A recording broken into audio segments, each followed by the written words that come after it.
So you have one of the best pep talks in this movie that I may have ever heard. So I think anytime my friends get sad from here on out, I'm just gonna be like, rip open your shirt and show grief your Okay then. Wow. No, I probably won't say it just like that. I think you should say it just like that. That's the pep talk we all need. It popped me. So I mean, it was a nice recovery from all the jump scares that I was experiencing during the movie. I needed that, so I was like, that made me feel really good. David Gordon Green said it's probably the only line from the original draft of the script that remained. Oh, like really? Everything else just shifted. But wow. That idea that you need to exorcise grief at some point. You know, clearly the Laurie we meet in this new movie has been given some grief therapy. Sure. The death of her daughter, Karen, at the end of Kills, which is this incredibly loud, operatic, almost crescendo of music.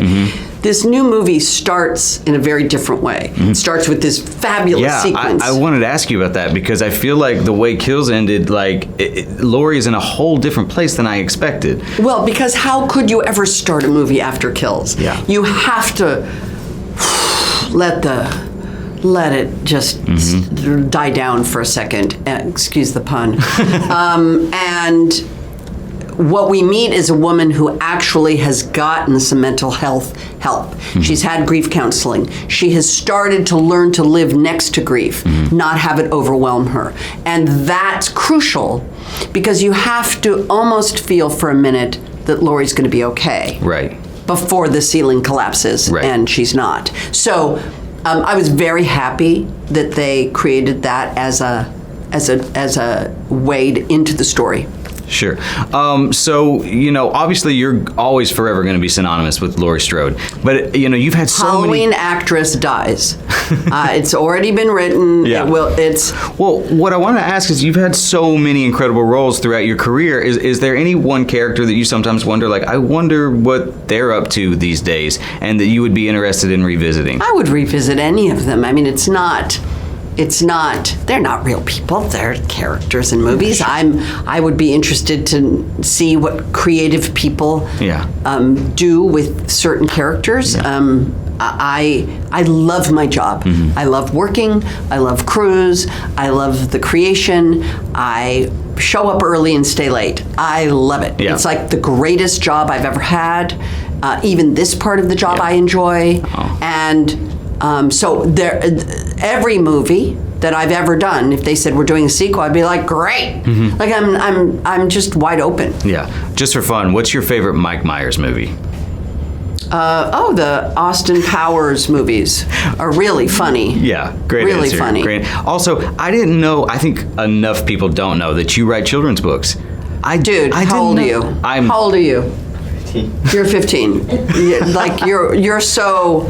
bad dad. You're a bad dad. Why am I a bad dad? Because I've been writing books for 35 years. I literally just brought my son to me. I understand, but I've been writing books for 30 years. I didn't know that, though. But that's why you're a bad dad. Other people know. When he has kids, though... He'll know because I will send him books because we're going to be friends. Thank you so much for that. He's wearing... that. So can we talk about the fact that he's wearing the... Jaws shark shirt? Come in for a second. I just want to show everybody. Seriously, just relax. It's all good. Come in. It's all good. This is not, don't worry. Come here. I'm showing everybody. Go wide a little bit, please. Sure. No, the camera's there. So, you see he's wearing the shark from Jaws. Can you see it, you guys? Yeah. Okay, good. So, the reason I brought it up is people have been asking about Michael Myers and this whole thing about like Michael and Jamie and Laurie, and the whole idea is that David Gordon Green says, when asked about Michael Myers's, mythology, he's like, the less we know about Michael Myers, the better. He is the shark from Jaws. Yeah. You don't want to know. Right. You just know he's a killer. Nobody wants to see baby shark. Right. You don't want to know that there's a mommy and he goes home and they have toddlers and teenagers and you don't want to know that. He's a lone wolf monster, and Michael Myers is the same. So it's so funny that you wore a Jaws shark shirt. Totally have you met David yet? Not yet. Are you going to see David? I am going to. Okay, I want you to walk in and cover it and then go to David. like this and say, Jamie wanted me to show it to you. Okay? Thank you. Nice to meet you. Thank you so much. Of course.